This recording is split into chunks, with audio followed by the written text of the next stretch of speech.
अवसान मैया आज अंगना में आई, अवसान मैया आज अंगना में आई।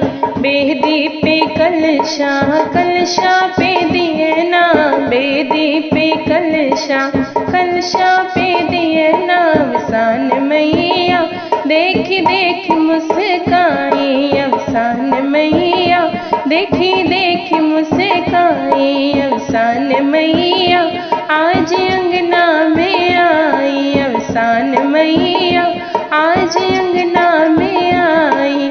सात सात ढिलकी के बीच में माँ गौरी, सात सात ढिलकी के बीच में माँ गौरी।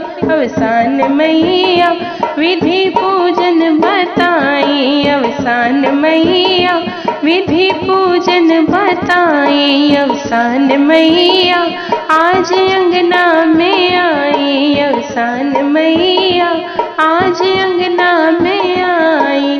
ताजी ताजी लाई ओ चना मिठाई, ताजी ताजी लाई ओ चना मिठाई। अवसान मैया को है भोग चढ़ाई, अवसान मैया को है भोग चढ़ाई। अवसान मैया आज अंगना में आई, अवसान मैया आज अंगना में आई। हार फूल गजरा ओ घी गुड़ हो मिया, हार फूल गजरा ओ घी गुड़ हो मिया।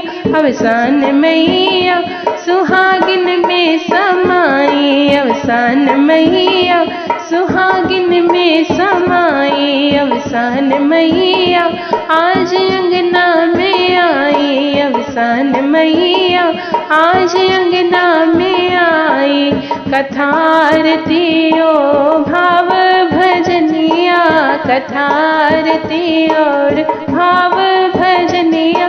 अवसान मैया सुनी सुनी हरे साईं, अवसान मैया सुनी सुनी हरे साईं। अवसान मैया आज अंगना में आई, अवसान मैया आज अंगना में आई।